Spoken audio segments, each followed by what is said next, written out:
Không bay gì đó. That's where we'll be. A thrilling change, wondrous place for you, me.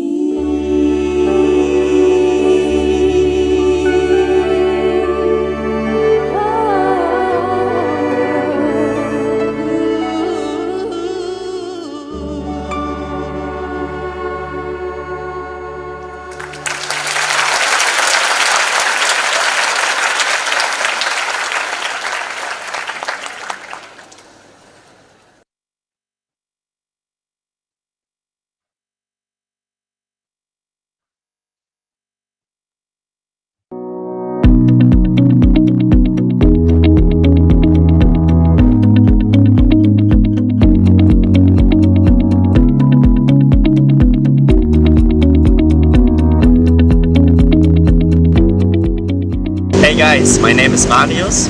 I'm 25 years old and from Germany. I'm studying in the Netherlands because it's close to the border of Germany at the Fontys International Business School, and my major program is International Marketing.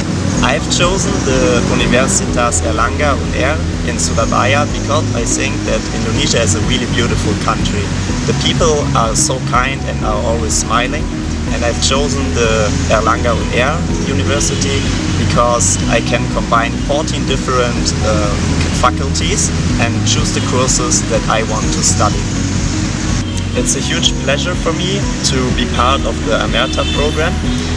I'm studying with lots of different students from all around the globe, and I can learn about their cultures and about their personal experience.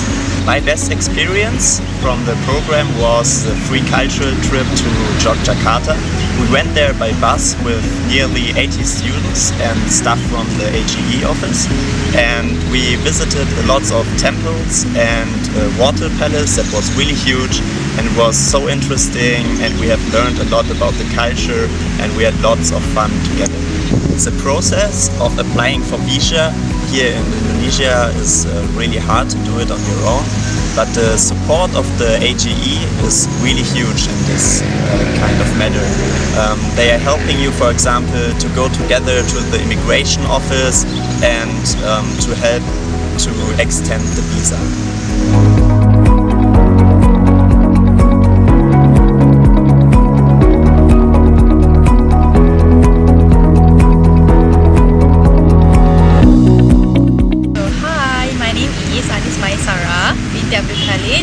I am from Management and Science University and I'm majoring in Bachelor in Forensic Science. I'm from Malaysia. So basically why I choose Surabaya, UNER as my destination of studies because I think it is close to my home, Malaysia. And then I can just go back anytime I want, and yeah, that's good, right? Then I think because of our language is almost similar, so I will be comfortable to talk to the local people because I think I can speak Indonesian language fluently.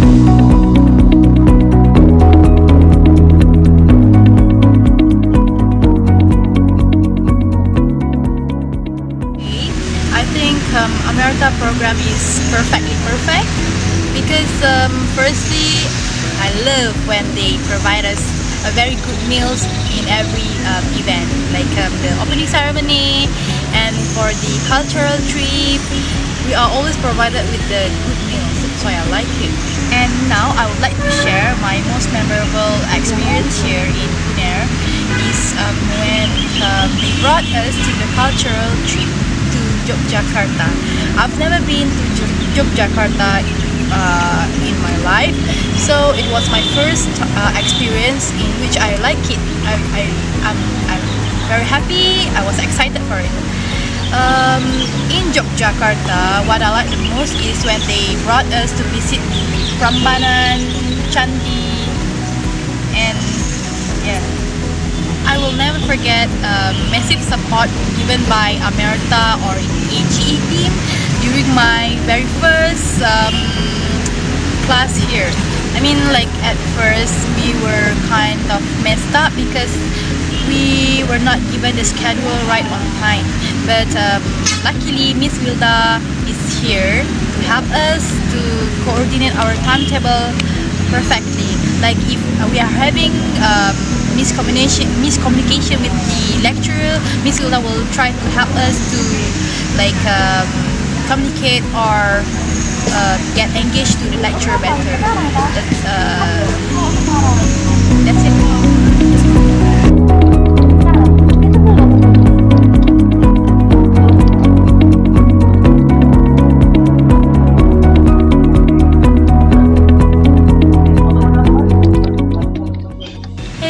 Celeste and I'm from the Netherlands. I study at the Rotterdam University of Applied Sciences and my major is International Business and Management Studies. So I choose Surabaya because my relatives live here, so it's very easy to go here. I don't need to search for housing.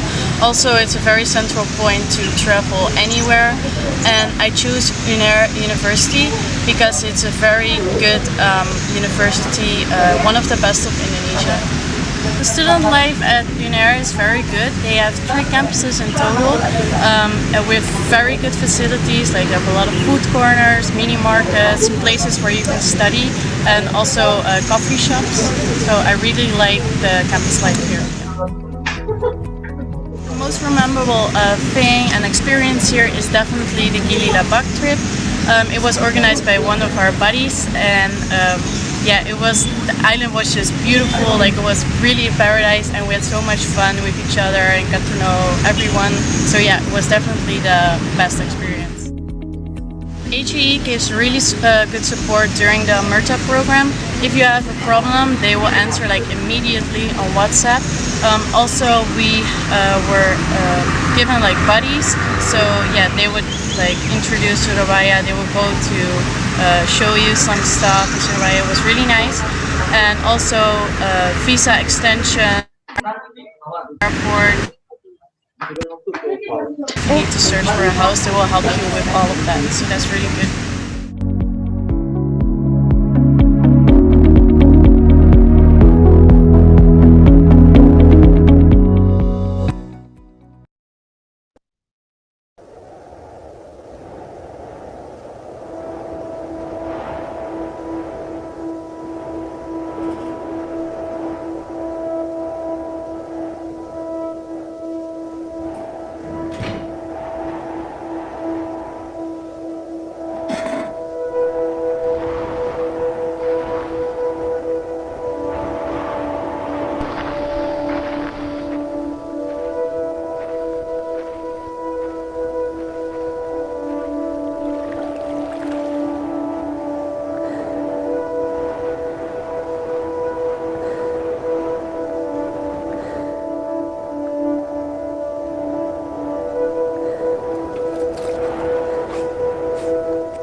Don't be confused with the pictures I send to you.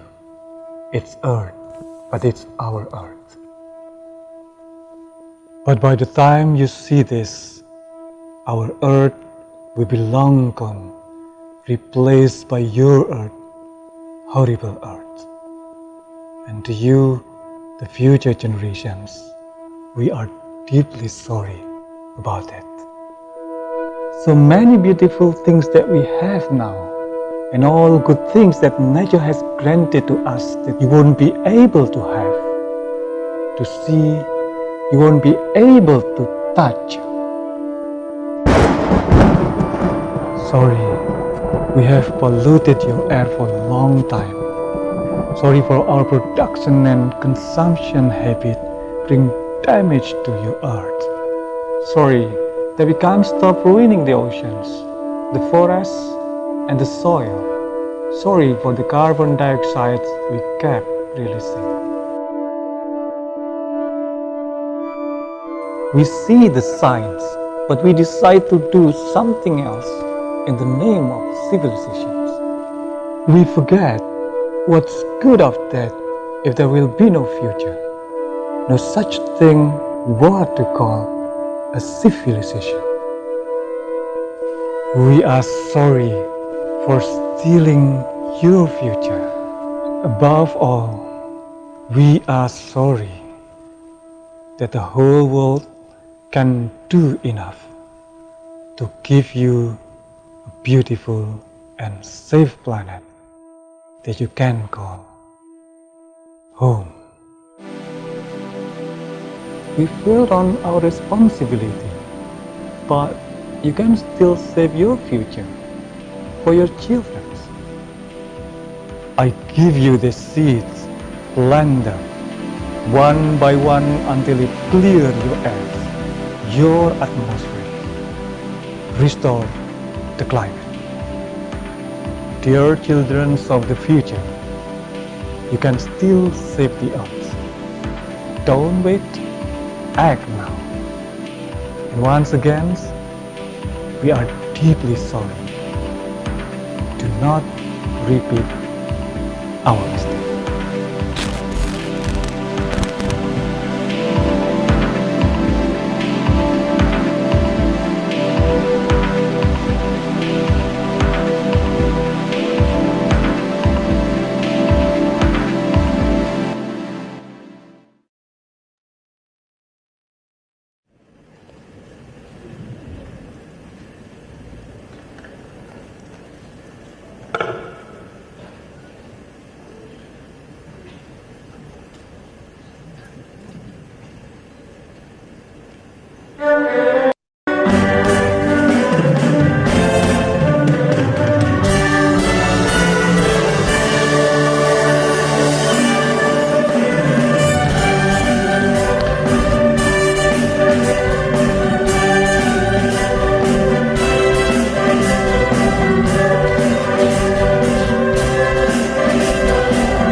Hello, my name is Jean-Jacques. I'm from Madagascar and I'm a student here. I'm taking my PhD in social science at Airlangga University. And one of the reasons why I decided to choose Airlangga, first off, the facility itself, for example, like hospitals, for example, like at each campus, because there are 3 campuses, A, B, and C, and each campus has its own clinic, and it's really facilitating us for if you are sick. And also other facilities, for example, like the library itself, like this place, it's really great because for us students, like especially for taking a PhD, it's really hard, so we have to have, access for example, like information technology, where it allows us for e-journals. All those resources really available in Airlangga University, so I'm really lucky that I have chosen this university. And second off, because of the environment itself. It's really cool, it's a really green campus, and there's no pollution at all, and all the people are really friendly. And the students, like my classmates, and also like there's availability of canteen and everywhere. Like, you're so glad that I chose this university. Hello everybody, I am Shah Faisal from Pakistan and I am here studying Master of Community Pharmacy and Faculties Pharmacy University Airlangga. The university is based on international standards. Every facility at international institutes needs the university has all these facilities like experienced staff, cooperative administration, internet facilities, a flash bus for transportation, sporting events, playgrounds. Every faculty has a special library regarding the books, a variety of books you can study, the parking, the cafeterias. Assalamualaikum warahmatullah. My name is Ali Raza. I am a doctoral student of economics in University of Airlangga. As a research student, there is a research center for doctoral students, which is called POSA Data or Data Center. It's help about you about any research type. If you have any difficulty about research, they provide you any type of data and writing facilities and how to write for a good journal.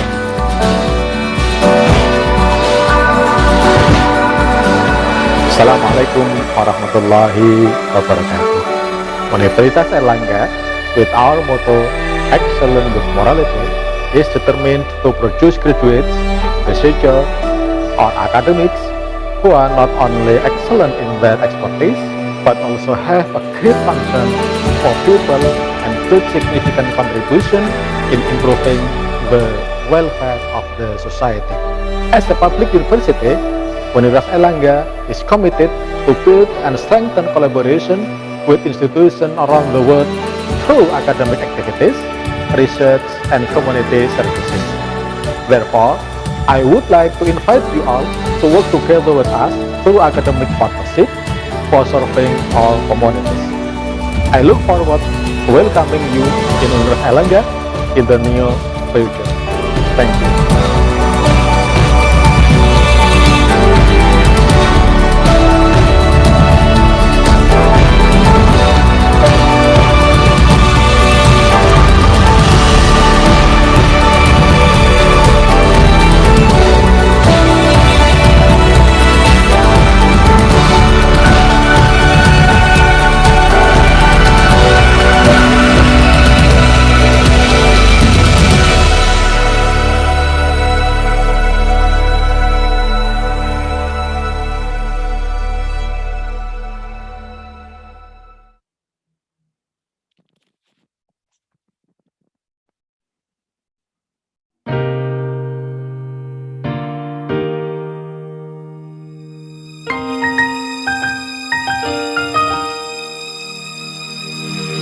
I'm not a stranger to the dark. Hide away, they say, 'cause we don't want your broken parts. I learned to be ashamed of all my scars. Run away, they say, no one loved you as you are. But won't let them break me down to dust. I know that there's a place for us, for we are glorious. When the sharpest words wanna cut me down, I'm gonna stand afloat, gonna drown them out. I am brave, I am bruised, I am who I'm meant to be. This is me, look up, 'cause here I come.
Look out, 'cause here I come.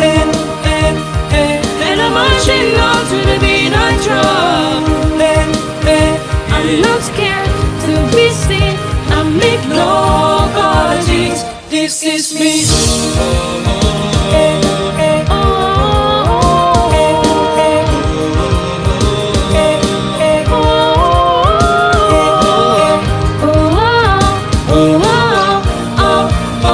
This is me.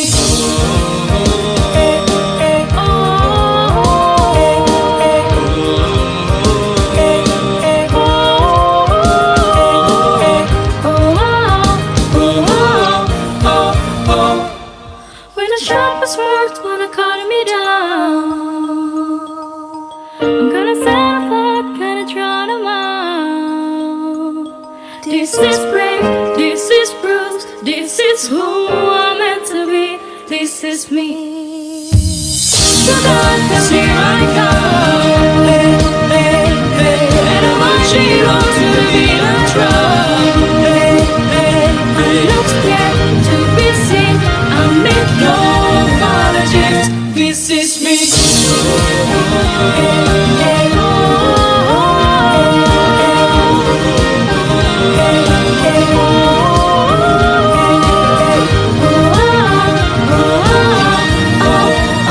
This is me.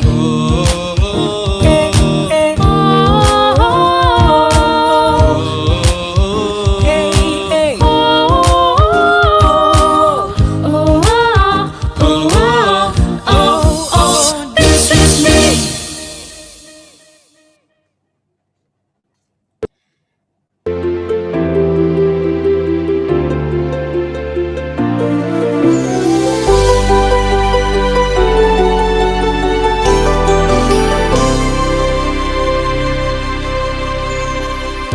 I close my eyes and I can see a world that's waiting up for me that I call my own.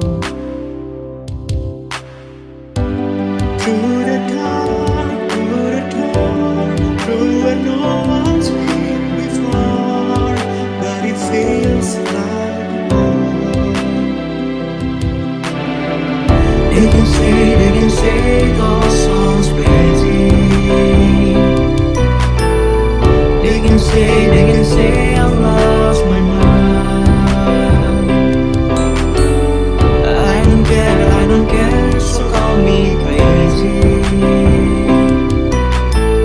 We can live in the world that we decide. 'Cause every night I lie in bed, the brightest colors fill my head. A million dreams are gifting me away. I think of what the world could be, a vision of the one I see.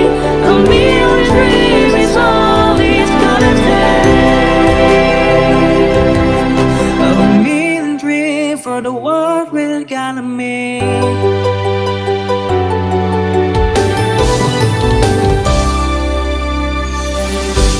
There's a house we can build. Every room inside is filled with dreams from far away. Special things I combine with each wonder to make you smile on a rainy day.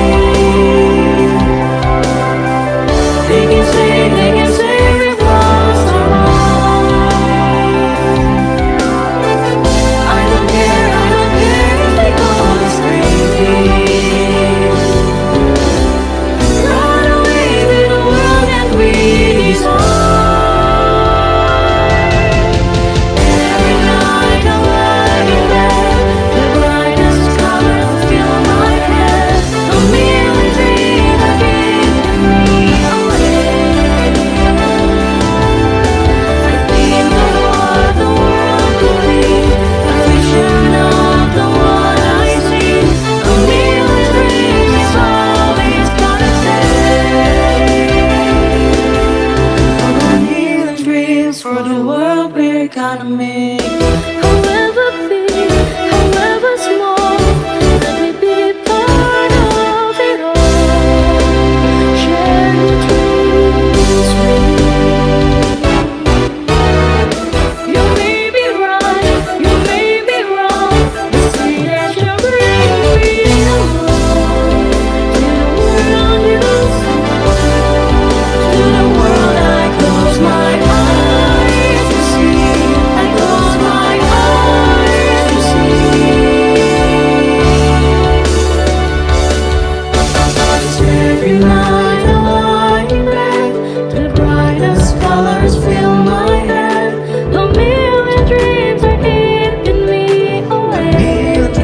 A million dreams. I think of what the world could be, a vision of the one I see. A million dreams is all it's gonna take. A million dreams for the world we're gonna make.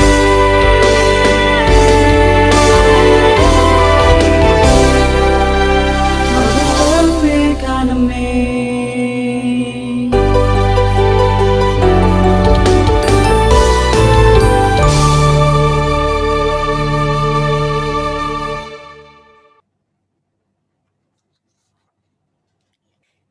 His Excellency is Vice Rector for Internationalization, Digitalization, and Information Universitas Airlangga, Dr. Muhammad Miftahusur. And also very good morning to our honorable speakers from Vienna University of Technology, Professor Amin Chua, and also the coordinator for Technology, Innovation, and Sustainability Project of Asia Uninet. Also, kind regard for Dr. Iman Harimawan, the head of Airlangga Global Engagement Universitas Airlangga, and also our moderator for this webinar today, Dr. Dina Septiani, as Deputy Head of Airlangga Global Engagement Universitas Airlangga. Participants, ladies and gentlemen, Assalamualaikum warahmatullahi wabarakatuh. Salam sejahtera, Om Swastiastu, Namo Buddhaya, may peace be upon us. Welcome to the international webinar, Airlangga Global Talk Series, entitled The Potential Research Collaboration in the Era of COVID-19, Redefining the Global Research Cooperation in Higher Education Institutions, proudly presented by Airlangga Global Engagement Universitas Airlangga. We are very delighted to have you all here in this event today. It is a great pleasure for me, Mustafira Yusuf, for being here and welcoming everyone. Honorable speakers, participants, ladies and gentlemen, before we proceed to our main agenda, I would like to invite the head of Airlangga Global Engagement, Dr. Iman Harimawan, to give an opening remarks. To Dr. Iman, please, the time is yours. Thank you, Viro. Assalamualaikum warahmatullahi wabarakatuh. Ladies and gentlemen, the honorable speakers, Dr. Muhammad Miftahusur, PhD, Vice Rector for Internationalization, Digitalization, and Information, Prof. Amin Choa, the Coordinator for Technology, Innovation, and Sustainability Projects for Europe of Asia Uninet, and the moderator, Dr. Dina Septiani, Deputy Head of Airlangga Global Engagement, and all the distinguished guests and participants. I welcome you today on this very special occasion of Airlangga Global Talk Series, the potential research collaboration in the era of COVID-19. The ongoing COVID-19 pandemic has caused tremendous impact towards higher education and also its internationalization, that we must adapt, and change the way we conduct teaching, learning, and also the research. This include international research collaborations which have had to be adapted with the current situations. This limitation poses certain challenges indeed, especially to institutions so heavily influenced by the global dynamics such as higher education institutions. In this webinar, we have invited speakers who are expert on research collaboration in higher education sectors, and I thank them for the willingness to spare their time to discuss not only about the existing method most higher education have employed as their sustainable global research collaboration framework, but also how such framework can help enhance the global research collaboration and serve as a starting point for a more sustainable framework in the near future. I hope that in joining this webinar, the participant will have a better comprehension on how research collaboration should be done in a pandemic era, and also participants will be more encouraged to immerse themselves in the international level activities, regardless of the current circumstances. This webinar will not be a success without the contribution of our partner consortium, especially Asia Uninet. And with regard to this, I encourage everyone here to stay engaged, to always be proactive and endlessly support each other throughout the program. Thank you for your attention, and once again, welcome to our international webinar, the Potential Research Collaboration in the Era of COVID-19. I hope you enjoy and will have a fruitful discussion. Thank you. Assalamualaikum warahmatullahi wabarakatuh. Waalaikumsalam. Thank you so much, Dr. Iman, for the warm remarks. So, ladies and gentlemen, before we proceed to our next agenda is the main event, I would like to have a group photo with all of the honorable speakers and also the moderator of this event. Please kindly, Tipa.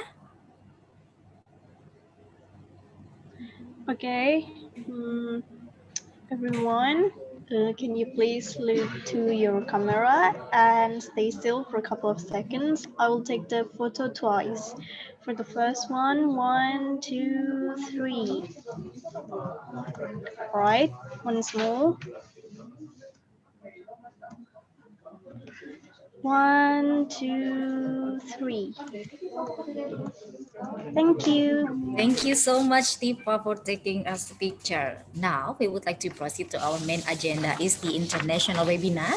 This session will be led by the moderator, Dr. Dina Septiani. She is the Deputy Head of Airlangga Global Engagement and also a lecturer in the Communication Department in Faculty of Social and Political Sciences, Universitas Airlangga.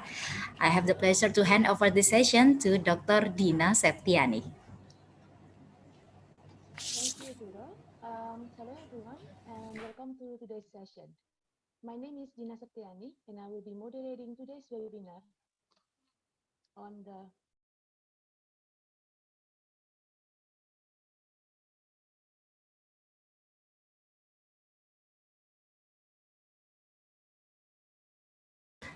Apologize for the technical issues. Okay, Dr. Dina will try again.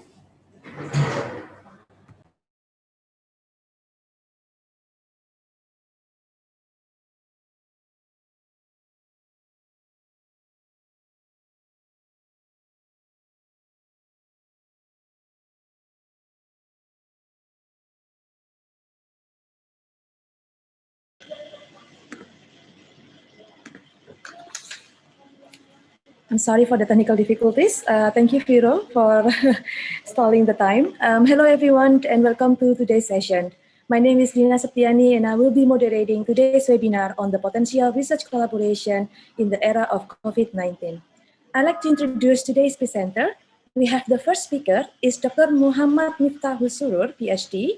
Dr. Miftah is the Vice Rector for Internationalization, Digitalization and Information, and also former head of Journal Development and Scientific Publication Center of Universitas Airlangga. Before Dr. Miftah presents his PowerPoint, I would like to inform everyone that the recorded version of this webinar will be available on YouTube. You can access it on our channel or search Airlangga Global Talk. We will address the questions after all the speakers has presented, and we are going to give the first opportunity to Dr. Miftah to deliver his presentation first.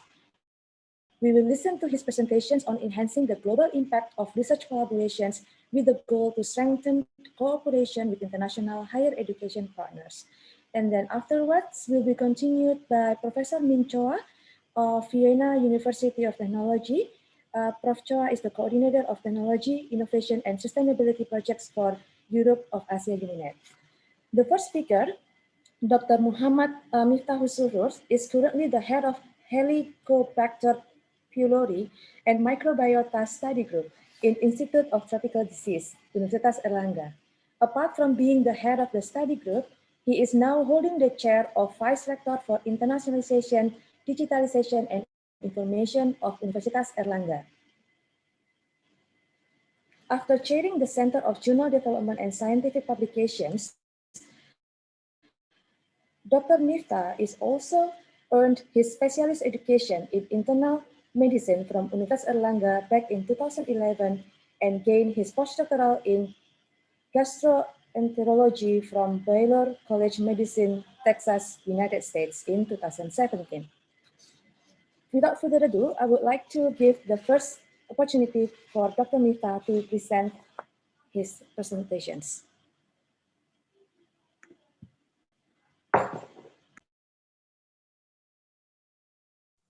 Thank you very much, Ms. Dina. Thank you. I want to share my slide first.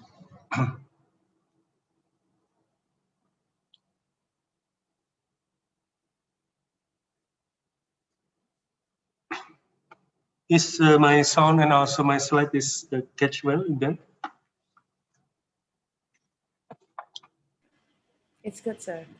Okay, thank you very much. Okay, greetings from Universitas Airlangga, Surabaya. Today I will talk about enhancing the global impact of research collaboration. First, the things I would like to highlight the following 3 points with the two main points on enhancing of the global impact of research collaboration. And I will first emphasize the importance of research and UNER strategic aims regarding the matter.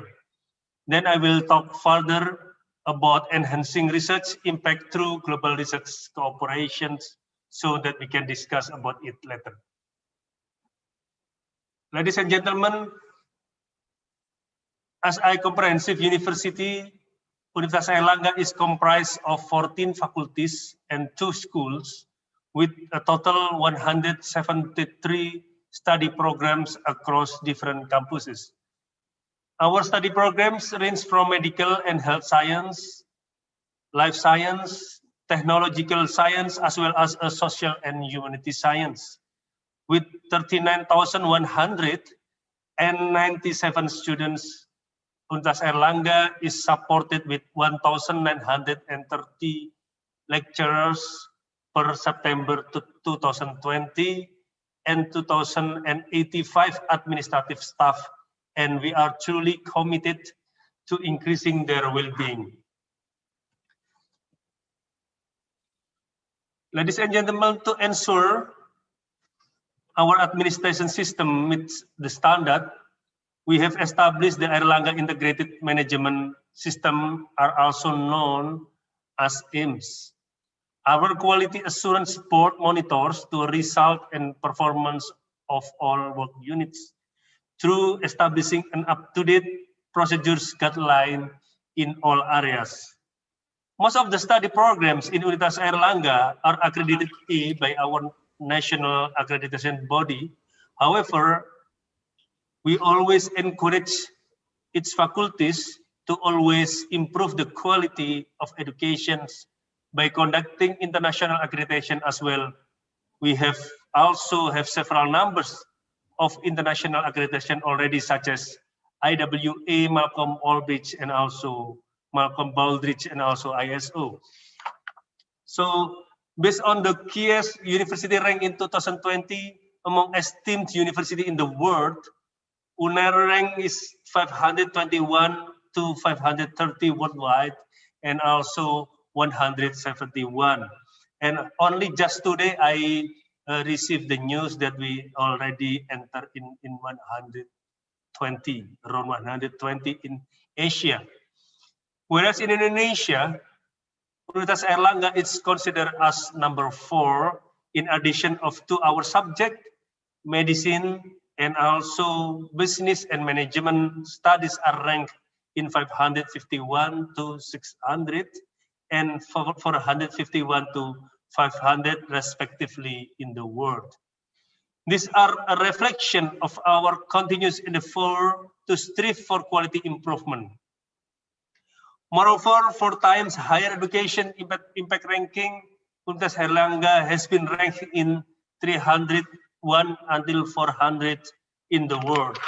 With the regard supporting sustainability and green campus, UNER aims to improve itself in ensuring green practice within campus as well as within all aspects of campus life.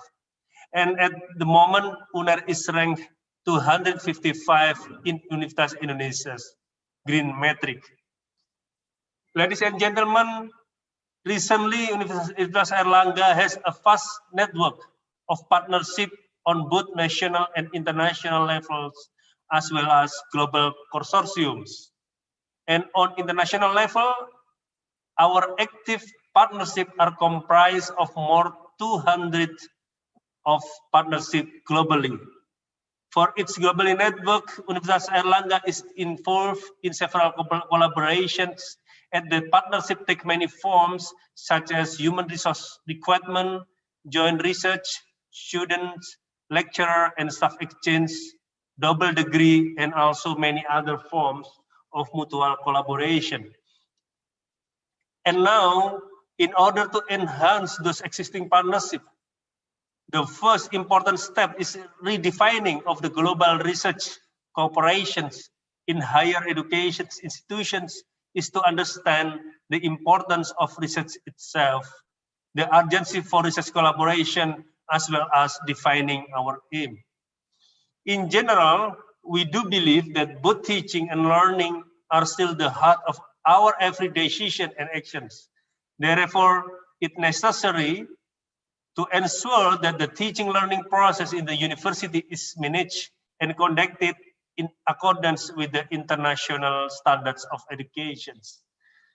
Still, since higher education is designed based off the 3 pillars of education, which include research and engagement, hence it's equally important for universities to have these 3 pillars of education living up to the international standards.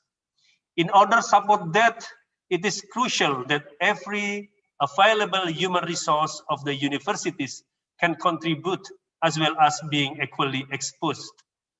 In addition to that, university needs to support all of their activities with appropriate systems, not only in terms of information technology, but also human capital and financial system that are able to accommodate the dynamics of strategy implementations.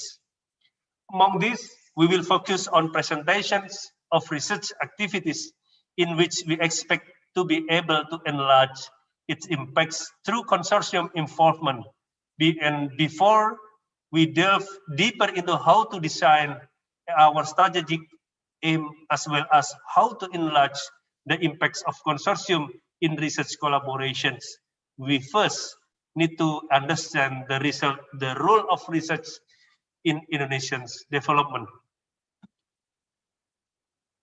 Indonesia National Long-Term of Development Plan 2025 can be broken down of these 8 national strategies. Here, I would like to emphasize several points: active in international relationship, national competitiveness, green and sustainable, equal and just, safe, peaceful integrity, democratic Indonesia, civilized of society, and also independence, RC Pelaju. And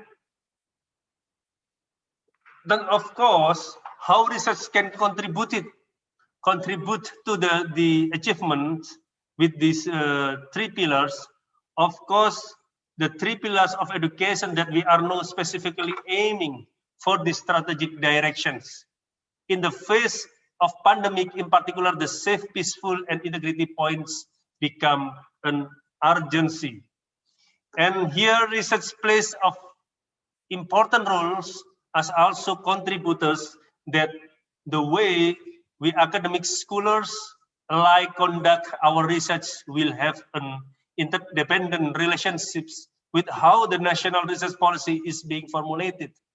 Down to the bottom, individuals' results map and this interdependence relationships will further contribute to the relations of Indonesia's National Long-Term Development Plan in 2025. Now, let's take a look at our university policy on developing research culture. Our visions and missions lays foundations to the way we conduct our research.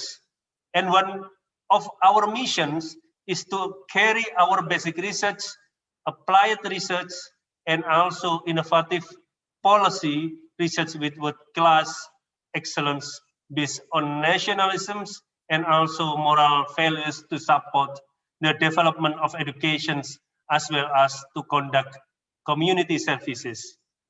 Hence, our research mostly revolves around the development of educations and community services.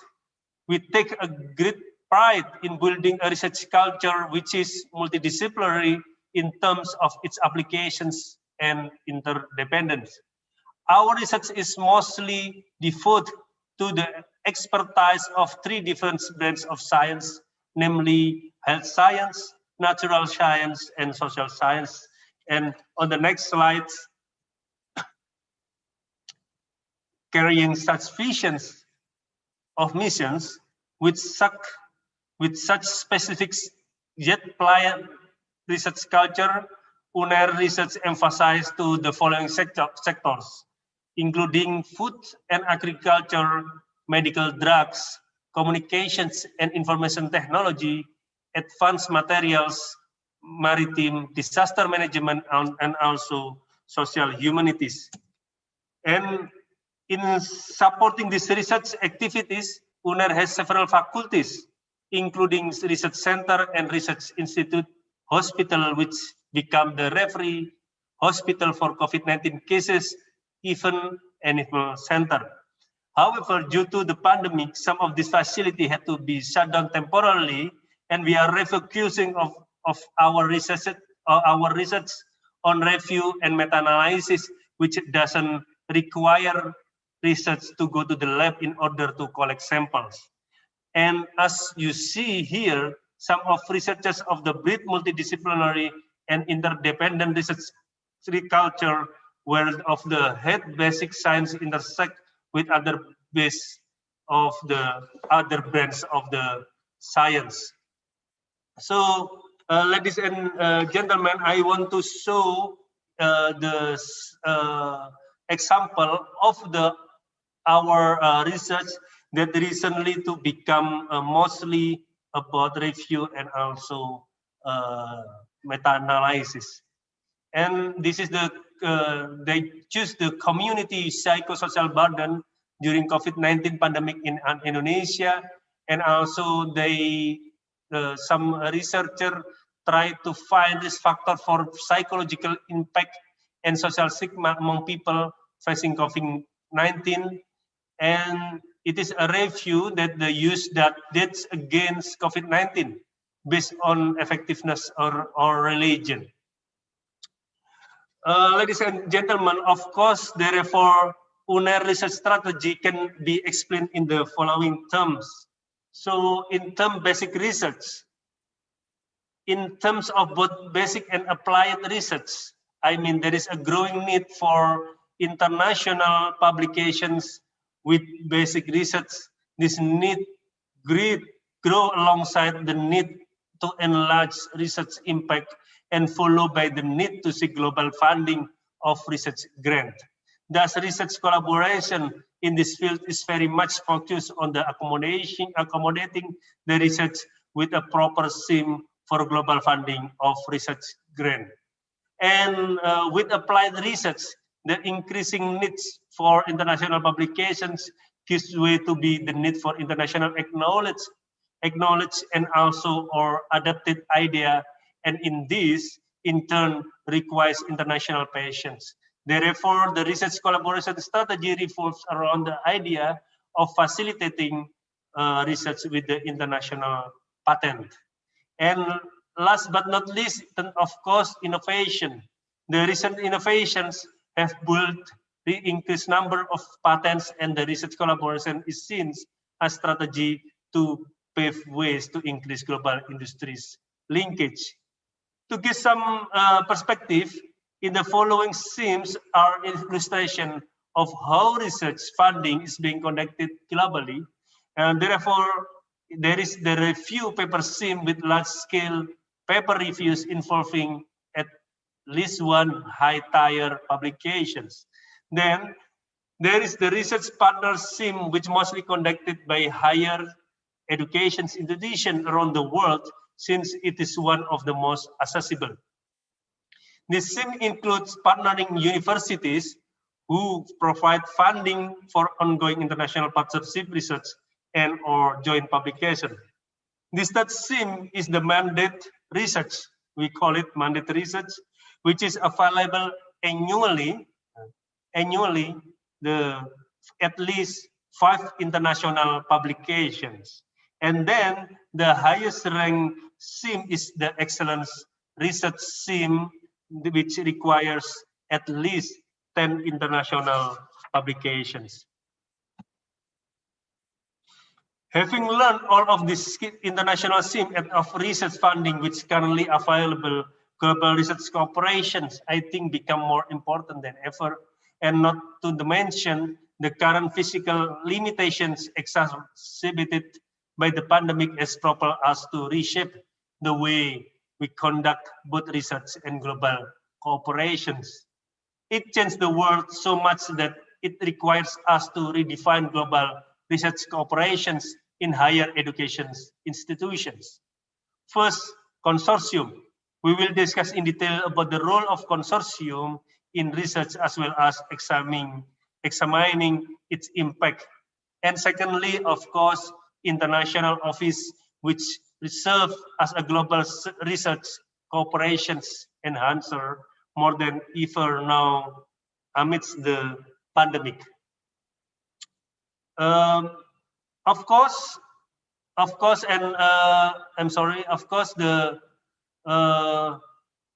first the rules of consortium, and consortium at which the members may not only be universities but also governments has many important rules, especially for research development and innovations.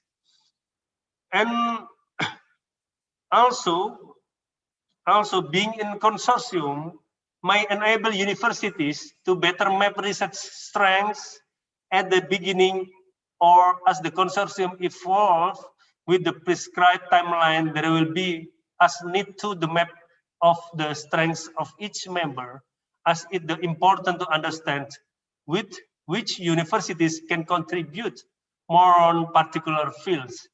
To a great extent, this will also help the process of spreading or sharing knowledge amongst members. Another rules of the consortium is a medium in which the members can expand their networks. More networks will lead to another potential for mapping research interest and also research strengths between universities. I believe that each university has a research roadmap which include them researchers, development and contributions to issue of a nations at national level and also international level. And also we have to think about research funding potential. Why? Because through expansion of the network, university can also expose themselves to more funding potential. Consortium can bring advantage for universities in terms of gathering funding from different sources. Each member of consortium has its own funding for research, and if each member is committed to developing the research collaborations, all funding from different members will be matched. The matched funding will result in a huge project that can be undergone together, and this funding will be distributed among members depending on their contribution and research or other projects. And I think another role of consortium can be strengthened the international capacity of the consortium members in terms of human resources, funding facilities, and also infrastructure. So in addition to that, we have to remember the project resulted. The consortium should be based on issue emerging in regional areas. And the project will reflect the solution that supports of the consortium members' governments on solving the local problems. And from this consortium brings a huge impact for the nation's issue. In addition, it is expected that the impacts from the research of the project can be enlarged not only to the national level, but also international level as well. And in turn, the project of research under consortium will bring some impacts for some parties, including governments, of course, university, communities, industries, and further research development. And probably the first or impact of the first party which gains the impact of the research under consortium, of course, is the government. Because for a long-term period, government can use the findings of the research or the results of the project as inputs or recommendations to set a policy. The policy may be concerned with some current issue the government faces, including social, politics, culture, law, defense, and any other fields. Besides, the result of the finding can be used by the government to solve local problems. This can be articulated by concrete, practical, or real action from the government to overcome the raising problems in such as a short-term period. And of course, the second one is the university itself. University research reputation will globally increase. More researchers from universities are exposed to some related issue of research of project. To more complex the issues, the more researchers from multidisciplinary fields will gather, since complex research or project leads to a possibility of involving more researchers with different expertise or background. And another party that the most important impact of the research of project findings is to the research itself. There will be opportunities to elaborate the research from different perspectives. And the research can be deeply explored in multidisciplinary aspects so that the impact of research can be perceived by more audience instead of specific audience. Ladies and gentlemen, another party will be industries. Industries can take the results of or findings of research as the base for their commercials. Indeed, commercials will be reliable if they are based on research. In addition, industries may adopt ideas that are shown in the results or findings for the development, either to expand and improve their products, market, or to frame some policies that bring more benefits for themselves. And the impact of research under consortiums to knowledge to individuals is the knowledge extensions one can gain from getting involved in such project. It also can help individuals in sharpening their research skill, especially during the pandemics. Individuals are limited in terms of physical mobility, have wider opportunities to get involved in joint researchers. Online network is the best way to get interconnected person to person and open sharing practice with individuals from different nations. The research or project will be able to create broader areas of impacts. To some extent, individual here include students. Research under consortium will help students in gaining deeper understanding on their students and in joining research under consortium. And students have more opportunities to increase its mobilities. And other party identified as the one who will get impact for research under consortium will be the communities. A good research should bring positive impact to community. Community here will be the target which results or finding of the research are disseminated. Additionally, community is encouraged to maximally utilize the findings of research, and it is researchers' responsibility to facilitate the process in which the finding results of the research, especially applied research, can be implemented for outreach programs. Researchers are part of community. It will be one form of social responsibility from researchers to take part in community development. However, of course, finally, we have a challenge. We must also be aware that there might be some challenge in the future regarding of the research or project under consortium. And one big challenge is that there is always a changing demand that rapidly occurs.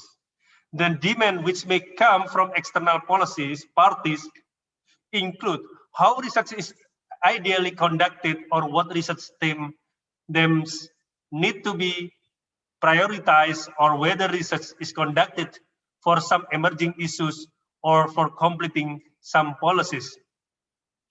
Another challenge, I think, is a commitment. Commitment of the consortium members will be strong drive to succeed the consortium programs, and also will increase of expertise mobility. And additions in the commitment of consortium member will be strong drive to succeed the consortium programs. Commitment can be seen through how a lot of big efforts are given by the members regarding fundings, policies, human resources, facilities, and other which are need to be succeed the research development under the consortium. Therefore, international office come to play its role as a global research cooperation enhancer. Global research cooperations in our university in particular is being regulated by the international office, which serve as hub for international partnership and also partnership and cooperations and facilitate of the global research conduct. First, we have a adjunct faculty, of which the participant can be a professor or associate professor, assistant professor, who have at least each index of 5 as a Scopus author. Adjunct faculty may teach course, deliver writing clinic, and get involved in activities with supervisor, as well as publishing at least 3 articles indexed by Scopus. And second, we also have visiting fellow, of which the participant can be a professor or senior lecturer. And visiting fellow must be willing to participate in project designed by Universitas Airlangga and may get involved in more activities depending on the agreement between visiting fellow and faculty. Visiting fellow may have no age index. And the last is postdoctoral program, which is basically designed to provide opportunities for promising your researchers to incorporate their knowledge to the fields, as well as to enrich their research experience with Universitas Airlangga. The participant can be doctoral graduate with publications in international peer-reviewed journals and have experience as a lecturer assistant or research assistant who are willing to fulfill several obligations and do project and or research on Universitas Airlangga. And as the conclusion, to conclude in redefining of global research cooperations in higher education institutions, there were two significant components. The first is consortium and international office. Consortium helps a lot of with mapping partners' strengths and potentials, as well as networking and enlarging research impact. And this is supported by international office, which pulls the role to enhance global research cooperations by being the facilitator of global research project itself. I think it's all my presentation. Thank you very much. Wassalamualaikum warahmatullahi wabarakatuh. Waalaikumsalam warahmatullahi wabarakatuh. Thank you very much, Dr. Miftah.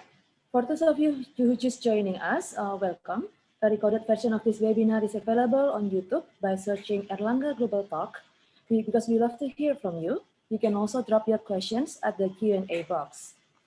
Now, after we have heard insightful presentations from Dr. Miftah, ladies and gentlemen, I would like to introduce our second speaker. Professor Amin Choa is a full professor at the Vienna University of Technology for software technology since 1994, after being a full professor at the University of Vienna for information system and informatics. He is currently the vice chairperson of UNCSTD, which is United Nations Commission on Science and Technology for Development, and also European Coordinator for Technology, Innovation and Sustainability Projects from Asia Uninet or ASEAN European Academic University Network. He is also executive chairperson positions at the Austrian National Competence Center for Excellent Technologies in the field of IT security, and also the vice president of Infotur, which is International Information Center for Terminology. He was a guest professor at the University of Zurich, the Technical University in Lausanne, Czech Technical University in Prague, University of Linz, University of Klagenfurt, Wroclaw University of Economics, and the University of Kyushu. Currently, he holds a guest professorship at the National Institute of Informatics in Japan. He was the president of the Austrian Computer Society from 1999 to 2003. Professor Choa has been awarded with the honorary doctoral degree or Doctor Honoris Causa from the Czech University of Technology in Prague, and also honorary professor title from Hu University in Vietnam. He has published more than 250 peer-reviewed articles in journals and conferences in the area of data modeling, data integration, semantic web, linked open data, and IT security and privacy. We look forward to listen to your presentations, Prof. Choa. Prof. Choa will deliver his presentation on the role of intercontinental cooperation in research and higher education within the framework of ASEAN Uninet. Prof. Choa, the time is yours.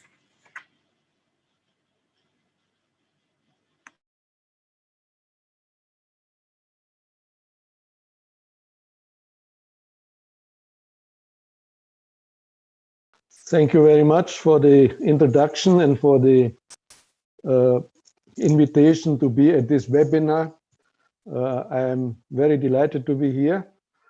And after listening to Vice Rector Miftah Husuru, I have to say Airlangga is anyway already on the right track, on the excellent track, in accordance to its motto, to its mission for excellence with morality, meaning dedicated to social responsibility.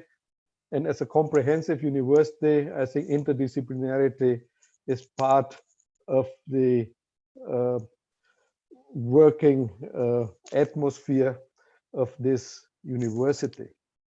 So may I, just a moment.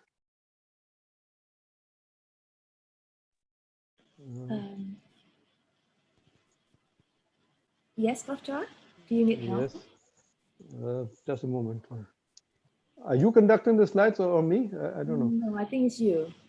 Okay, okay. There's some. So I think you see the slides. Okay. So the outline of the talk is like this. That first, I'm sorry. Yes. We cannot see your slides. Is it possible to share your screen again? Yes. No problem.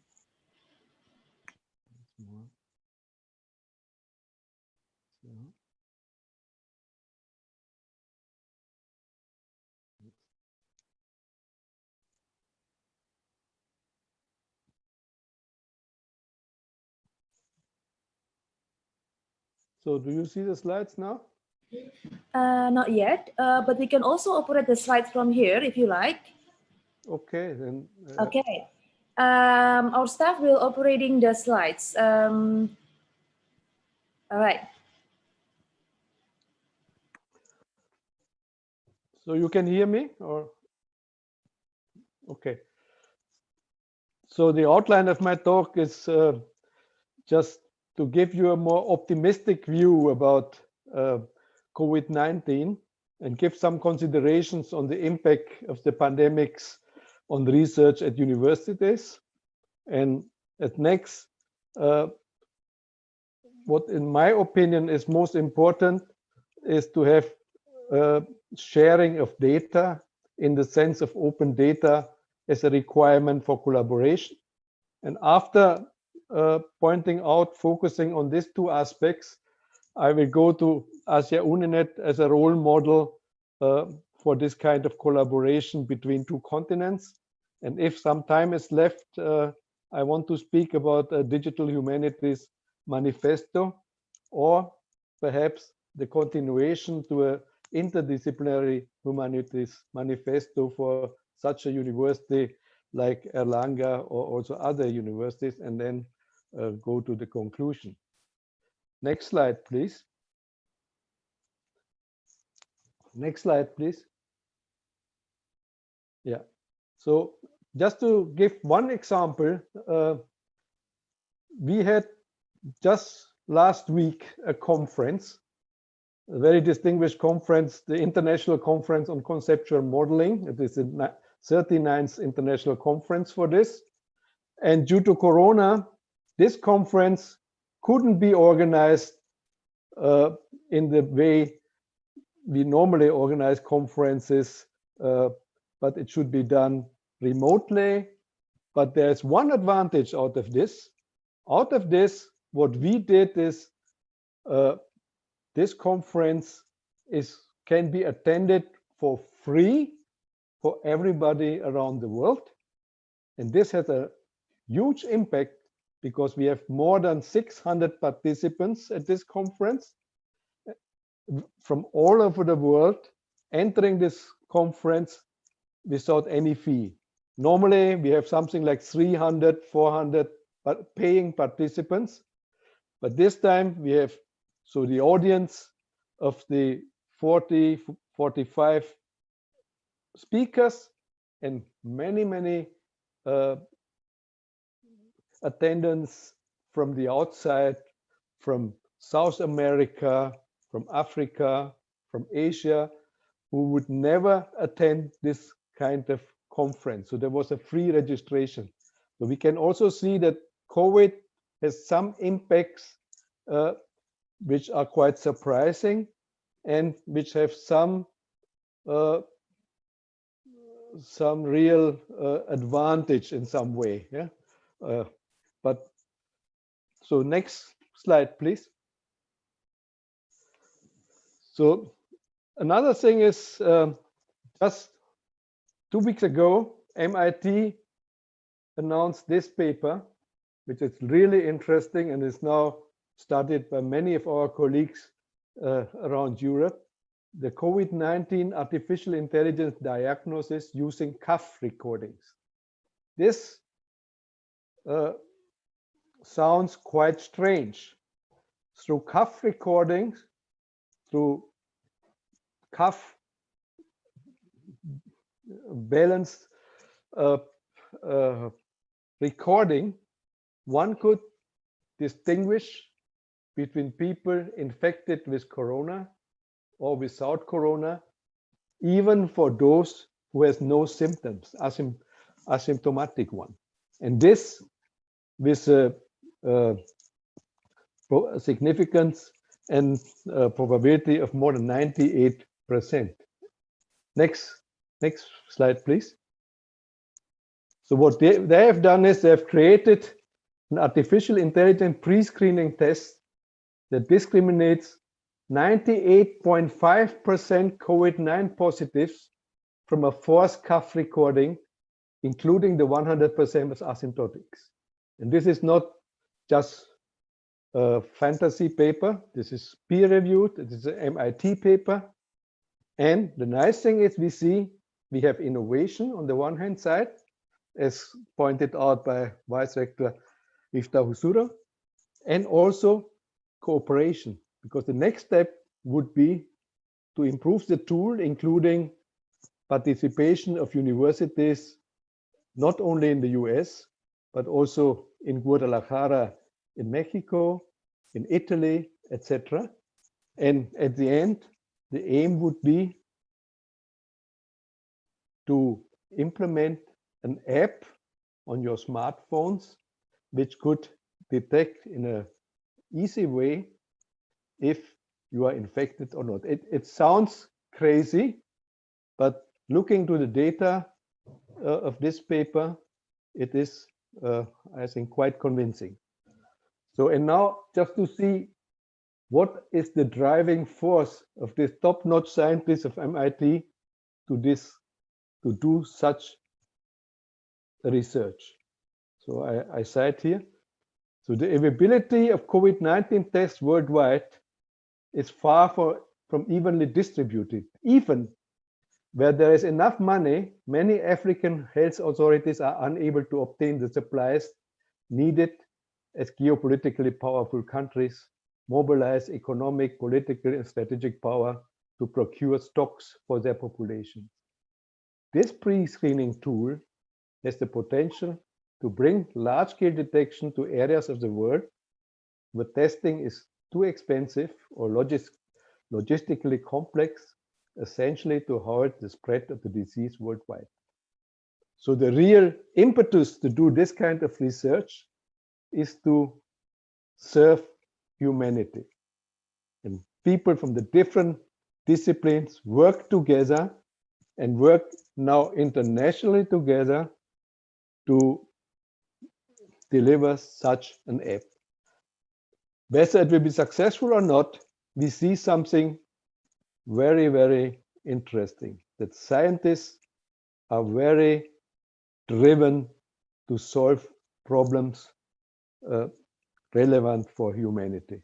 And I think this is exactly what has been done by the speaker before. This is the way universities should work together. Next slide, please. Another thing is the corona impact is digitization. Digitizations and the connection to the Sustainable Development Goals. The acceleration of digitization caused by teleworking, home office, home studying, and homeschooling is really evident in this period of the corona pandemic. And this has also some very positive implications. Corona has shown that goals can be reached in a very short time if there is a necessity. We saw in a very convincing way that within a very short period of time, it was possible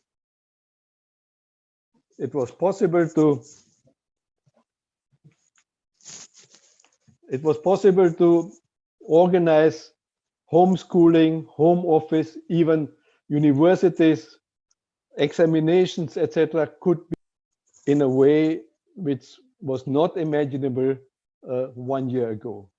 So we see on the other side, we can see also if internet hasn't this kind of power or this kind of distribution as it is now, we would be in a very terrible situation. So what we can diagnose is that digitization is the engine until now to survive in this pandemic situation, which is very positive. We can have also we can observe that if the world community is willing to reach a goal, it could be performed in a very efficient way. besides all kinds of obstacles we have through the pandemics, but we can see that we could survive in Europe, in Asia, and everywhere in some way, of course, with a minimal standard, but we can survive with our homeschooling, with distant teaching, etc., which was not possible, say, 10 years ago. Imagine we would have the corona pandemics 10 years ago without this kind of internet and also broadband internet. I think it would be a real disaster. And the lesson we can learn from this is when we want to achieve, if there's a pressure to achieve something, science and technology could achieve it. The next slide. The negative aspect, of course, is that we have also digital divide in our planet. And the gap between those who have the accessibility to the internet and to broadband internet and those who don't have this kind of accessibility will increase. So if we want to reach the goal of the SDGs that nobody should be left behind, then it would be the primary goal that all our efforts should be to reach a world where there is no digital divide. Digital divide is our most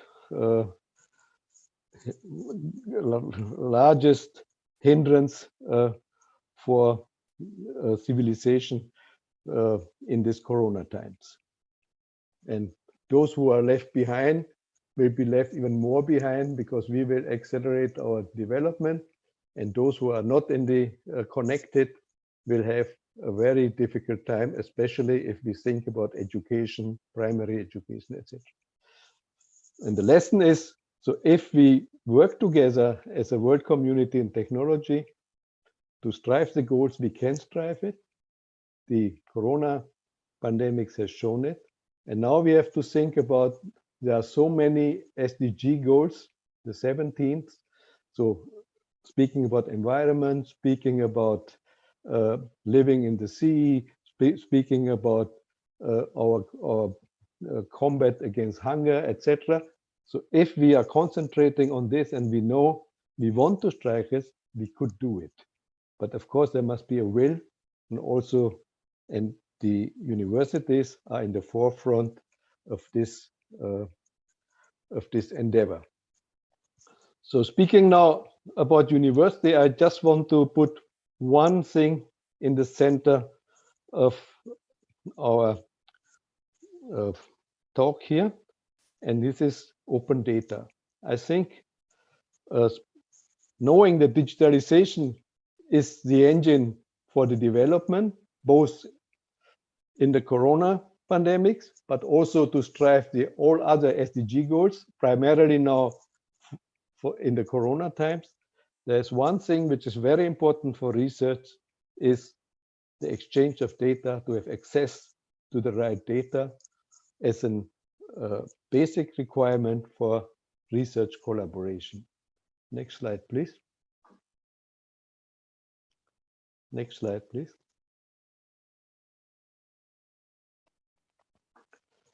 So open data and content data can be freely used, modified, and shared by anyone for any purpose. That could be the definition of open data. And for this, we need availability and access. Data must be available as a whole and at no more than a reasonable reproduction cost, preferably by downloading over the internet in a convenient and modifiable form. So we can now download data from CERN for all kinds of physical experiments, even we are not in Geneva, and we can publish about experiments in about holons and all these kind of things just by downloading data from Geneva. This is also true for many data from the health area. So availability of data is really a prerequisite for international collaboration in research. Same as, of course, the other aspects of reuse and redistribution. Data must be provided under terms that permit reuse and redistribution, including intermixing with other data sets, so that we can mix data, we can integrate data from different sites, from different universities, different research areas, and therefore we have to have a common terminology. And of course, everyone must be able to use, reuse, and redistribute this kind of data, of course, if there are no other hindrances. And this idea was already formulated some 10 years ago, and the person who was really promoting this was Obama. So unfortunately, there is a little bit of break in the US in the last few years, but Obama was very much stressing on saying the open data is going to help to launch more startup, and it's going to help launch more business. It will go to help more entrepreneurs come up with products, services that we haven't even imagined yet. So this is from the economical standpoint. Next slide, please. Next slide. Next slide. Next slide. And this is a statement of Obama saying, my administration is committed to creating an unprecedented level of openness in government. We will work together to ensure the public trust and establish a system of transparency, public participation, and collaboration. And openness will strengthen our democracy and promote efficiency and effectiveness in government. Next slide, please. And as early as 2013, at the G8 summit, an open data charter was announced. The world is witnessing the growth of a global movement facilitated by technology and social media and fueled by information. We know it. We have never had such an abundance of data than now. One that contains enormous potential to create more accountable, efficient, responsive, and effective governments and businesses, and to spur economic growth. Open data sit at the heart of this global movement. And this is especially true for science. Modern science is based on analysis of data, or even of big data. And the more data we have, and the more data interchange we have, the more we can work together. I think we are on the next slide, please. No, slide before. You are too far. The slide before. Kembali lagi. Yes. So open data sit at the heart of this global movement, and that's why this is also not only true for economic issues, but especially for science. Next slide, please.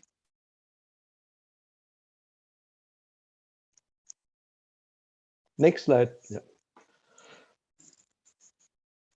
So the principles of the Open Data Charter. This is one slide too far. Go back again, please. Back. Yes, this is the right slide. So the principles are: open data should be by default. It is on quality and quantity.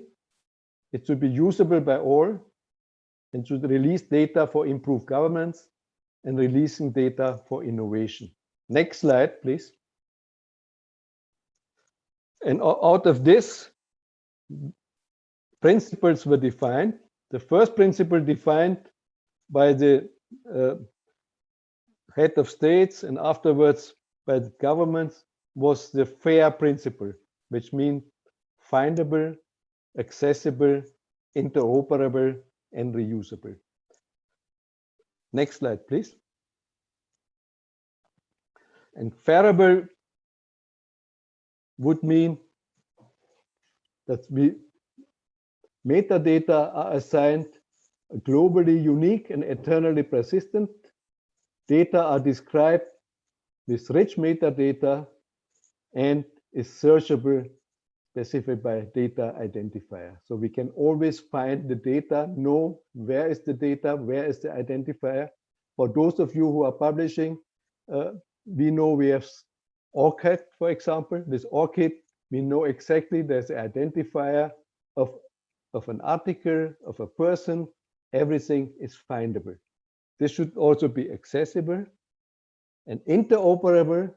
So there must be shared and broadly applicable language for knowledge representation so that we can work from one application with another application, and it should be reusable. So all the data, scientific data, economic data, etc., should be done in this way. And open data is also important in the sense, and countries like Australia could be imagined as role models, where they say whenever $1 Australian is spent by the government, then these data should be made open. So if the Zoo of Sydney is funded by government, then all the data about the animals, the feeding, etc., in their databases should be made as soon as possible available for public, so that researchers, entrepreneurs, etc., could access to this kind of data, and this could be made business, but also new research results. In the time of Corona, this is even more important. So if all countries shared their data in a way that it could be used together, then we would have abundance of data where we could make some analysis in our research.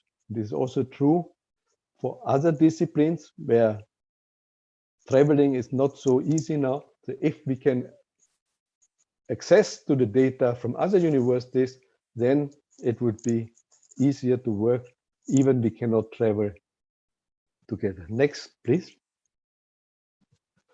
So this is the reason that the European Union has published the Fair Data European Union Action Plan. So European Union is committed to this kind of open data fair principles, and universities, research organizations, etc., are more and more using this kind of open data repository principles. After this, next slide, please. The indigenous organizations say, yes, but it is perhaps not enough, because the ethical principles are not covered. So they define additional principles, which are called care principles, to have this kind of moral, ethical aspect of data collections, of open data collection. The first one is it should always be for the collective benefit, which is clear, which is also, I think, the intent of Obama and other heads of states. There should be the authority to control. So the people, especially in this case, the indigenous people, but this is really true for all organizations, must be recognized and have the authority to control how the data should be empowered for the governance of the peoples. And there should be also more ethical principles should be considered. And with this combination of fair principles, which will enhance the use of data in research, plus the ethical principles formulated with the care principles. In the University of Vienna, we are collecting the data with both fair and care principles. We can share data amongst our institutes, among all our partners, and try to have a repository of data and work together in the sense of link open data, where we can put data together in modules like Lego modules, so that we can put them together and achieve the possibility to make new analysis about the different data combined together. And this is, I think, a revolution. So if this will be made a standard, that all people deliver their data, and more publications are also organized in this way, that you want to publish something, the data must also be uploaded about your experiments, etc. For some reasons, you can give perhaps an expiration day, a starting day, where this data can be accessed so that you can publish for a short period for yourself, but thereafter, all the data should be made public. And this will be, I think, one of the driving forces, and especially in the Corona times, I think this is one of the main possibilities to bridge the problems that we cannot meet together, but we can exchange our data in an easy way. Next slide, please. So there's also an action plan of the European Union to do this. So there must be stages of implementation of FAIR. We have to have a FAIR culture, trusted repositories. It's also very important to have the security issue here. The data will not be falsified, that data are protected, that we don't get fake data. The data cannot be faked, that my data are really protected. We have to have an ecosystem, a FAIR ecosystem, a semantic ecosystem which is defined together in terminology. We should develop the skills for this kind of data science. And this is another, I think, important issue, perhaps also for Airlangga. What we do in Austria and other countries, we start to have a data science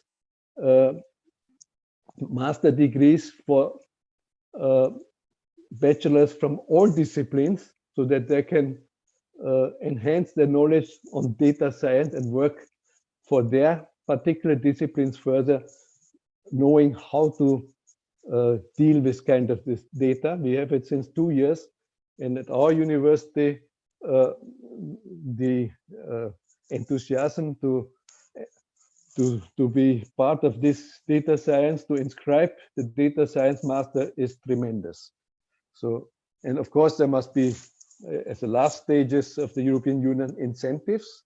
There must be perhaps something like certification, the possibility of data citation, that those who deliver the data should be cited correctly, so we know who was the contributor for the new results published in papers, etc. So there must be something like a fair certification and citation, and of course also funding. Next slide, please. And now I want to speak a little bit about Asia Uninet as a role model after dealing with this kind of data issue, which is very important, I think, that in this area of COVID-19, the data exchange and the communication between scientists via data is, I think, the key to bridge the difficulties of Corona. In the same way, like Corona negative effects has been reduced by the possibility of having the internet. Just imagine we don't have it. And the next message is, for all SDGs, we should strive with the same energy like with Corona, if Corona is perhaps over. And now I want to speak about Asia Uninet. Next slide, please. So, where I am invited for, so Asia Uninet was founded in '94. as the Austrian Southeast Asian University Partnership Network. At that time, Austria was not yet member of the European Union. And so Austria, Thailand, Vietnam, Indonesia, and Austria, and so these 4 countries founded in Ho Chi Minh City the Austrian Southeast Asian University Partnership. And this was then broadened in 1999 because of the membership of Austria within the European Union to the ASEAN European Academic University Network. The ASEAN UNINET was very, very successful from the very beginning. One of the first presidents was Professor Suprat Chai from Thailand. We have this kind of rotating presidency. It's always 18 months president from Austria at that time, now from Europe, and 18 months from the ASEAN countries. And Professor Suprat Chai was the second president, and Suprat Chai influenced ASEAN to say, this network is so successful, why shouldn't we make our own network just for the ASEAN countries? And this was the establishment of AUN, the ASEAN University Network. So the starting point of AUN, which you all know, was ASEAN UNINET. And there was also, from the European Union, we have the AUNP at that time, also as a following the roadmap of ASEAN UNINET, as a blueprint of all this kind of thing was always ASEAN UNINET. And until now, if collaboration with ASEAN UNINET are mentioned for European projects, so in many projects, ASEAN UNINET is associate partner, then the possibility to get a grant from the European Union is very large. So this was a very visionary and significant contribution for the advancement of academic cooperation between the 2 continents, between Europe and the ASEAN countries. Next slide. At present, we have 15 countries comprising a total of 65 universities, and it exchanged knowledge between partner universities. In Asia, it is Indonesia, Malaysia, Philippines, Thailand, Myanmar, Cambodia, Vietnam, and Pakistan is also member of ASEAN UNINET, although it is not ASEAN country. So it is an associate member because we recognize the importance of Pakistan to collaborate with Austria or with Europe. So for Austria alone, we have 400 PhDs as alumni from Pakistan. So per capita, we did more for Pakistan for doctorate PhD education than the US or UK. So the main activity of the network is exchange of scientists and research cooperation. So exactly the topic we have for this talk. Next slide. So just to give you some glimpse of some projects, I try to give some projects where Indonesia is involved. So one really important thing for the cultural heritage of Indonesia is the Affandi Museum from one of your most important painters. And unfortunately, the Affandi Museum in Yogyakarta is in a very bad shape. And also the artifacts, the paintings of Affandi, because of the storage in this museum where there's quite a humidity, etc. And our scientists are working for restoring it and to bring this museum to the right shape. And here we need real interdisciplinary work between the scientists from Austria and the scientists from Yogyakarta. And we are quite successful building sensors, etc. And now, during Corona, we still can calculate the data. We can react through our big data algorithms to try to get the right climate in this Afandi Museum. And after Corona, of course, there will be another visit. And this is because this is very much a project which is in the heart of the cultural heritage of Indonesia and also of the Indonesian government. Next slide, please. So what we are doing, so we are monitor outdoor and indoor climate of the museum with many sensors. So all the points, the white dots you see here, these are sensors outside, inside, and we are performing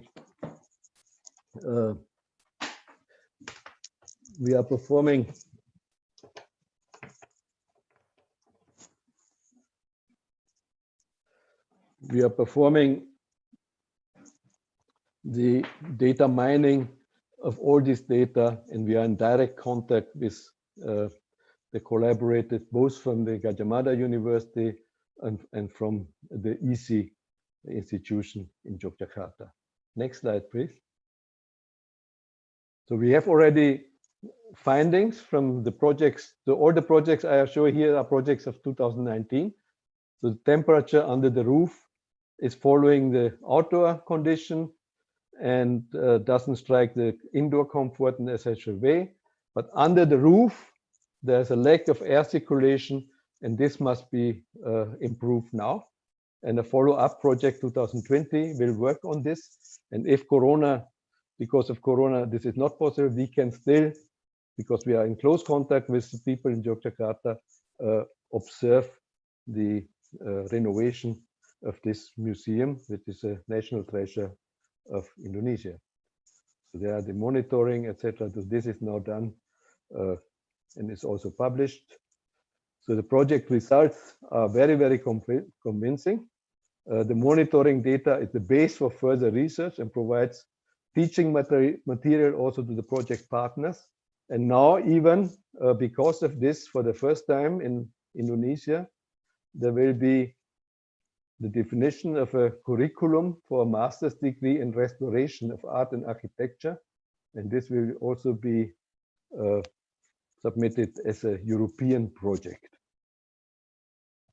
Next slide, please. Next slide. Next slide.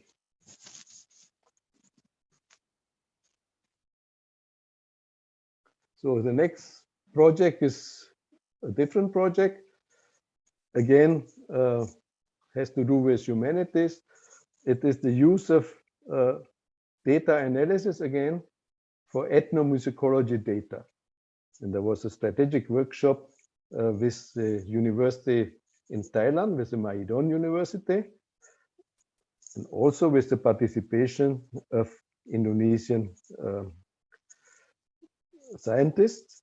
The involved scientists are both from Technical University and the University for Art and Music. And what is done is exchange and discussions with all these kind of institutions, especially again with EC and universities in Malaysia, in Europe, and Mahidol. Next slide. Next slide. Next slide, please. And the project was focused on the exchange of concepts and prototypes for data infrastructure that would allow future collaborations. Again, the most important thing is the finding of open source data systems. And after some in-depth discussions, it was decided to build something like a data alliance, to have a big data-driven research for ethnomusicology researchers and institutions. And it was decided by Mahidol University to have something like an open source repository where the Austrian partners will help to prepare this kind of solution. And the prototype should be built in a way that it has an easy setup repository for compatible metadata exchange,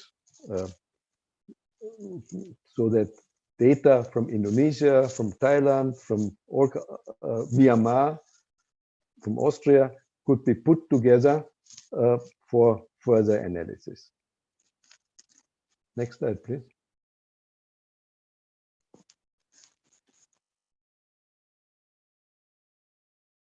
Yeah. Next project. Go back. Go back. Yes, the next project is a project with Surabaya. This is to create a sediment and waste problem solution in river reservoirs. It's a physical model spillway and tunnel in Nusa Tenggara Timur. And here we say how important this kind of cooperation between two universities is. So the scope was to create a physical model of side slow overflow building base on an adequate scale, conducting spillway test models and dam tunnels for this kind of very serious problem. And next slide, we will see, and that is why it is important, the participants of this project. So first there's the professor from our university in Graz, and very important, an alumnus, Mr. Umboro Lasminto, who studied with this professor, who did his PhD dissertation with Professor Klasnitz, and together with Professor Najaji Anwar, who is the former rector of ETS, they are doing this kind of project, which is really important for the environmental situation of this river reservoirs, and this could be even extended for other rivers. So the next step would be to do it for other rivers. And in another, just go back, it's okay. Next. And what we are also promoting is also a project from last year, also from Surabaya, in the basic and translational research. One of our eminent mathematicians did this kind of courses in algebraic geometry, but also on the applications in robotics. And this was very, very successful at ETS again in Surabaya. So next slide. And what we also do is we try to take important European projects, successful European projects, to transfer it to Indonesia or to Asia and vice versa. So there's a very successful project, which is even a success story, nominated and won the title of success story of European research. This was the European Union Roma Children Initiative, where children from the Roma minority, which is formerly we call it gypsies, so it's very poor minority in Europe, learn how to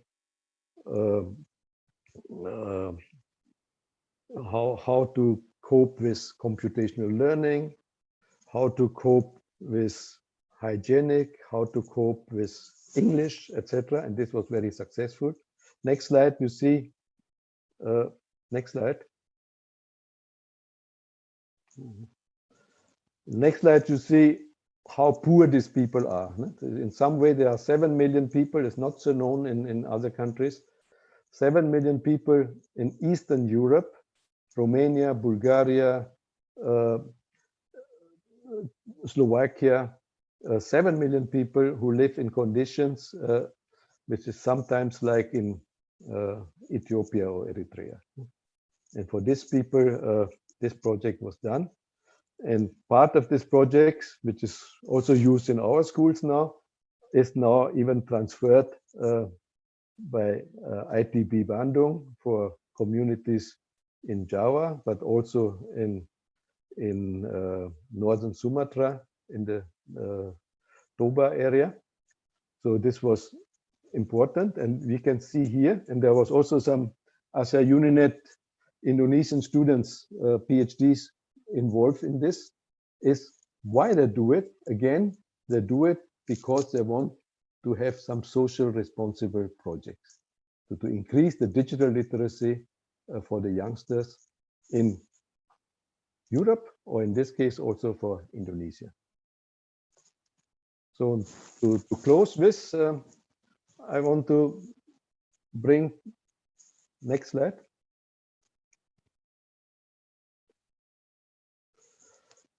The last part of my talk, unfortunately, we have some problem with the slides. What is just decided a few months ago, this is the Digital Humanities Manifesto. So people from different organizations, especially from the ACM, so these are the Californian universities, Austrian universities, universities in Italy, etc. They gather in Vienna, and in the last communication of the ACM a few months ago, this manifesto was published, and this manifesto has the main focus is to put humanity, as discussed before by the Vice Rector, to put humanity in the center of our work, especially for computer scientists. And so the challenge is raised by the digital transformation, that there are many obstacles. We know the problem of fake news, the problems of privacy, there are so many problems, the problems of digital divide, the problems.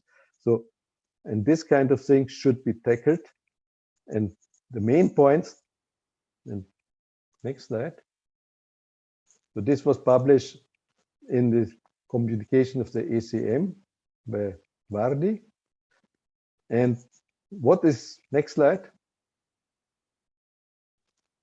So what is the center of this? Computer science should be a driver for a profound transformation of our society. And, but we should be very observant that there are many dramatic downsides of digital transformation. And Tim Berners-Lee, also the inventor of the World Wide Web and the winner of the Turing Prize, he just wrote 2 years ago a very convincing article, is that the system is failing. Instead of technology assisting humanity, technology sometimes seems to eat humanity. That was his words. And this is especially true for digitalization. That's why the efforts towards open data, etc., but also trust, security, privacy. Next slide, please. So to put it in a summary, so first one, focus on broad societal role of digital technology is the basic premise. Technology is for people, or not the other way around. So we are not doing the people for technology, but technology should always serve the people.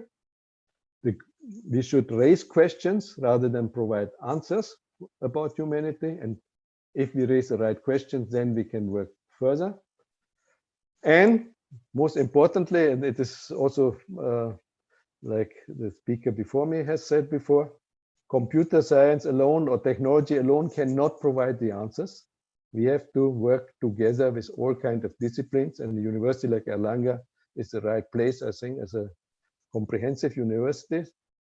And it is possible to influence the future of science and in consequence the society if all the players of the different sciences work together.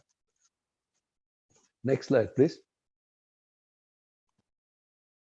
So these are the core principles. I want to skip it. As it's already said, the digital technologies should be designed to promote democracy and inclusion. Privacy and freedom of speech are important. regulators need to intervene with tech monopolies, which is very dangerous also. We know the position of Twitter, etc., how important and how dangerous it sometimes is. Next slide. This is perhaps more interesting. Next slide. No, slide before.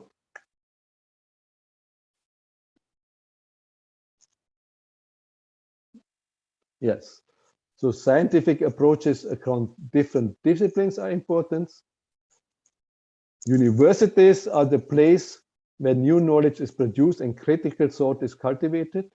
That is very important. And universities have a special responsibility and have to be aware of that.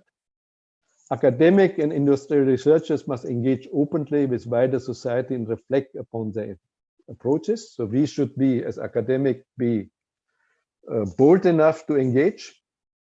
And last but not least, perhaps, a vision is needed for new educational curricula, combining knowledge from the humanities, the social sciences, and engineering studies. So we should put all this together, and universities like Airlangga are, I think, the right place to fulfill this kind of vision of new educational curricula which combine knowledge from humanities, social sciences, engineering, and science in general, and medicine together.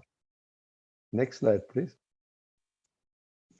So what we would need perhaps as conclusion in the spirit of this webinar, I think we don't need only a digital humanism manifesto, but for universities like Airlangga, an interdisciplinary humanism manifesto. So the different disciplines should work together in the direction for humanity, or in the words of your Vice Rector, for special responsibility to strive the excellence of this morality. This is, I think, the closing words. And if we could align all our efforts for the fulfillment of the SDGs, then I think universities has done a great step forward for humanity. Thank you very much. Before closing, I want to cite one of the Austrian most famous scientists. The most rewarding research is the one that delights the thinker and at the same time is beneficial to humankind.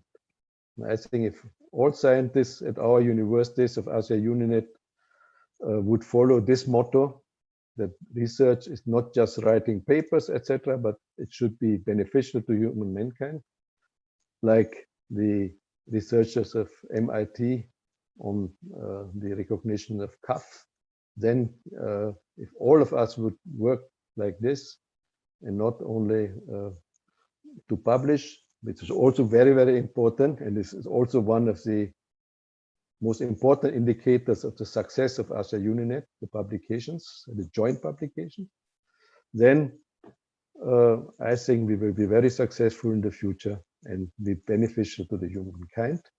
And I thank you very much for your attention. Thank you very much, Prof. Chua, for a wonderful presentation. It is very interesting to learn from both speakers on redefining the global research cooperations in higher education institutions. Before we move on to the question and answers, I just want to say hello to those of you who are joining us. Welcome. You can drop your questions at the Q&A box, and we already have a questions. Actually, this is for Professor Min Choa. This is related with your proposal regarding the interdisciplinary humanisms manifesto, Professor. One of the participants are interested in finding more information regarding the Digital Humanities Project. Will there be any upcoming projects that focuses on digital humanities in relation to the pandemic? Would you care probably to elaborate or add more information regarding that, Professor Chua? Yes, I think especially if we think about the lockdown, for example, yeah, then it is not, it has many, many consequences. Yeah? It is also the problem of psychological health Yeah? We have to work together as decision makers or as scientists, how we could embed knowledge of psychology, educational science, etc. So in Austria, we have a committee of experts for Corona to advise politicians. And the problem we have in this lockdown is we should work together. We have the problem of the pandemic, statistics, big data, where we could predict the development of the curves, and also in conjunction with the intensive care available, etc. Secondly, we have the problem of education. So if we stop education for a very long time, then it would be bad for society also. Yeah? So should we close the schools or not? Then we have the psychological issues of people, especially if they don't have so there are some psychologists say there are some, so we have to find the right mix to say, okay, lockdown started at curfew is starting at 8 o'clock, starting at 7 o'clock. How should we decide? So this is kind of to put together all kind of parameter, and this can only be done by scientists. And to have the right simulation of the pandemics. We need only for the prediction of the pandemics, we need so many different interdisciplinary work. And we should never forget, this should always be for the benefit of the whole society, where we are not allowed to say, okay, these are just old people above 90 or something like this. Yeah. So we need also people from ethics. We have professor from ethics. So it's a very interdisciplinary commission to find the right solution. They work together, they debate together, just as an example in the Corona time. And it is quite difficult. Yes, I agree, Professor Chawa. It is really interesting, and we look forward actually if we can have a more thorough concepts on the upcoming projects, that we can have an interdisciplinary approach, which is focuses on the digital humanities in the era of the pandemic like this.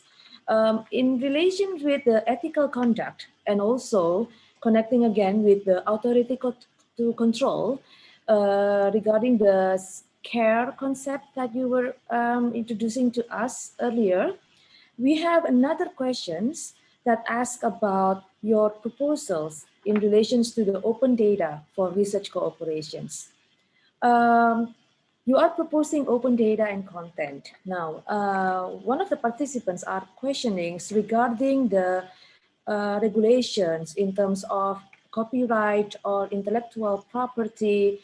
Does that mean that we have to ignore, let's say, the material transfer agreements, or do we have to alter the clause that related with intellectual property that often occurred in several research contracts if we are implementing the open data regulation?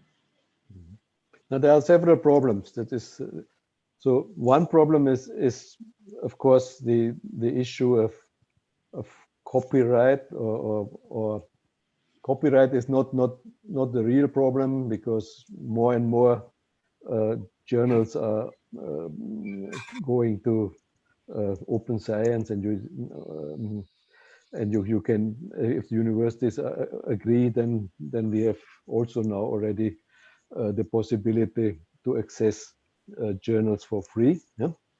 This is the one thing, but so copyright is not the real problem. The real problem is patents and this kind of thing. So if there's something which is really intellectual property leading to inventions, etc. So here, of course, there's the possibility to have something like a duration where you say, okay, for the next 2 years or something like this data should be reserved just for the authors. And nevertheless, so if we speak, for example, about the vaccinations, etc., these data must be open anyway, because otherwise, another issue is if it is in the area of medicine, is the problem of privacy. So how could we guarantee digital privacy that you cannot disclose the data of patients, etc. So that I cannot say, okay, this is Mr. Choa because he is born in this year. So how to guarantee anonymization of data? This is especially for health data very, very important, and is a real issue.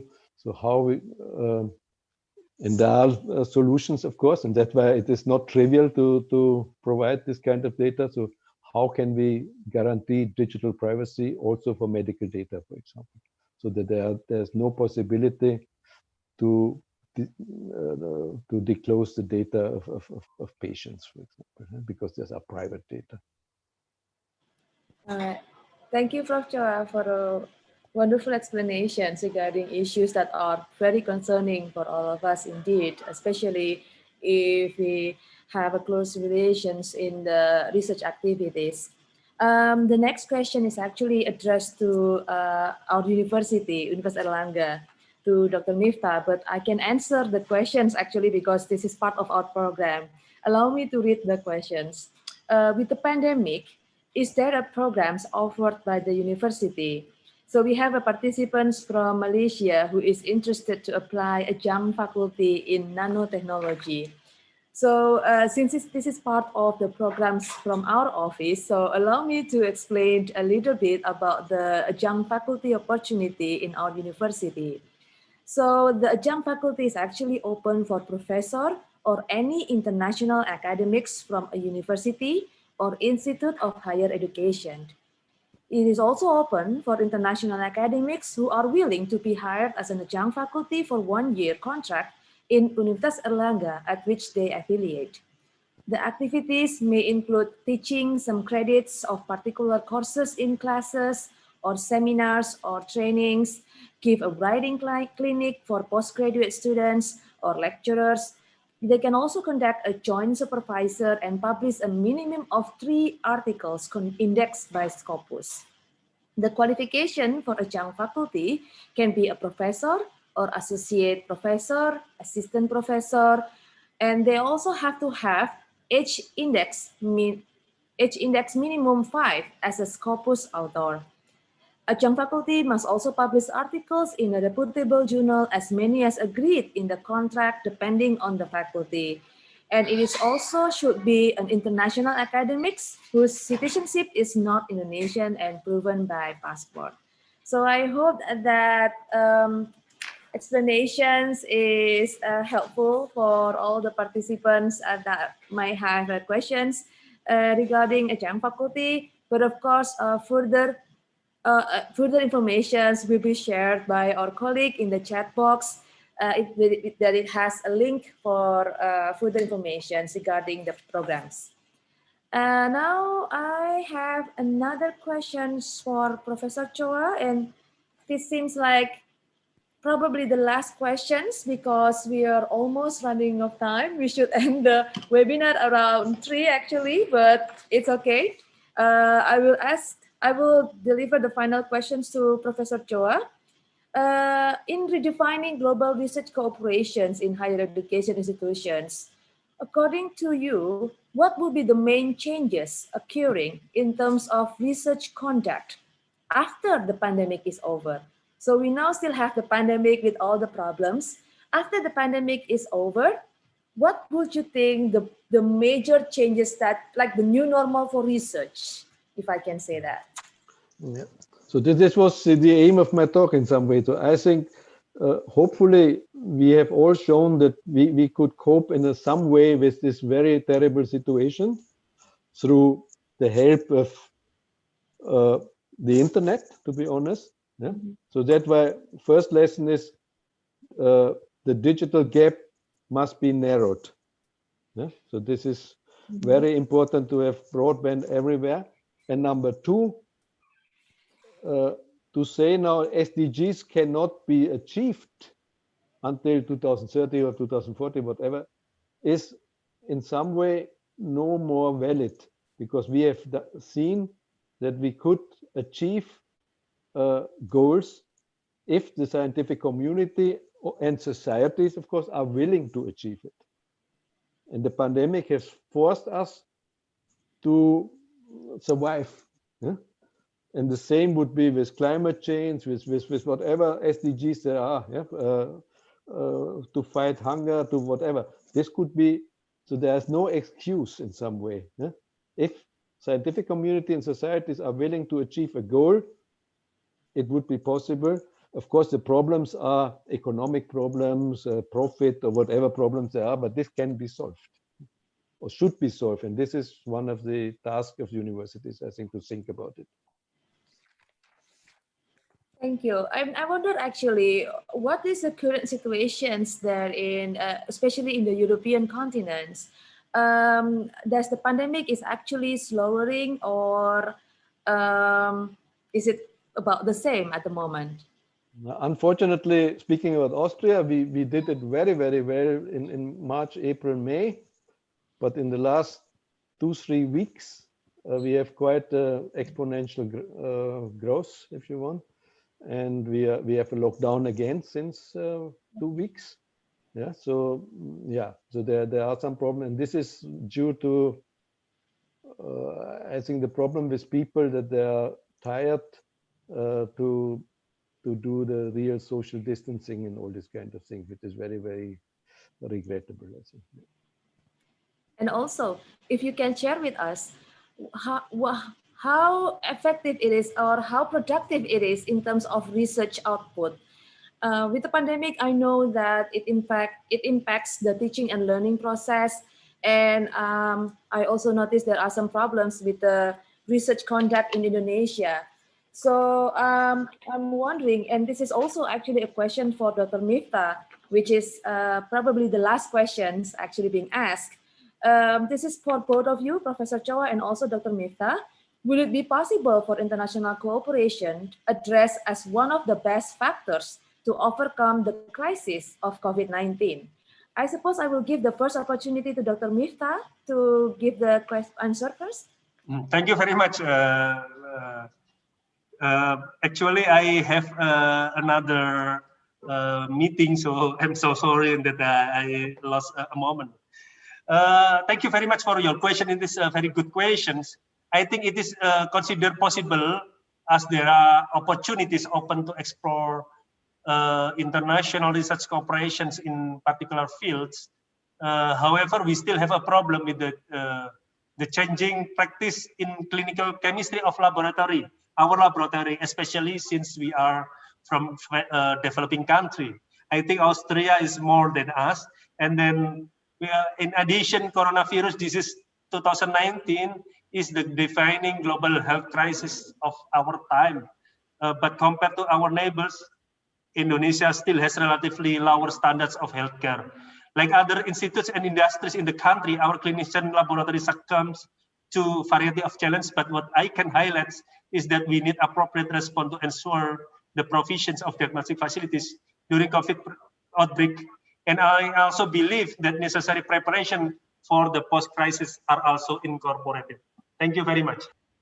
Thank you, Dr. Miftah. So what do you think, Professor Choa? What would be happening after the COVID ended regarding the clinical, the changing practice of research conduct? Yeah, I think the corona pandemic has forced us to work more together. Yeah? And I'm quite convinced that research cooperation will be growing, yeah? Because we now, all of us, we know we are in the same boat, yeah? And I'm quite convinced that all countries will work more tightly together. And like that's why I was a little bit stressed, because yesterday we had the meeting of ASEA Uninet, and we have just decided together with our ministry to increase our budget after the pandemic for the cooperation, and to make it much more easier.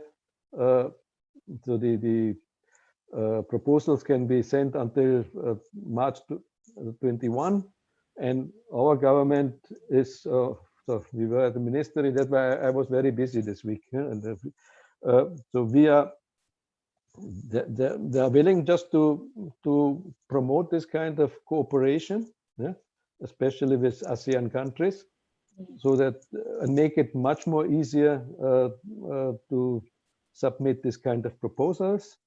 So I think there is a will in Europe, or especially in Austria, to grow in the cooperation with other countries, within the European Union, and also between the European Union and ASEAN. And now we start a new network that was also decided a few months ago,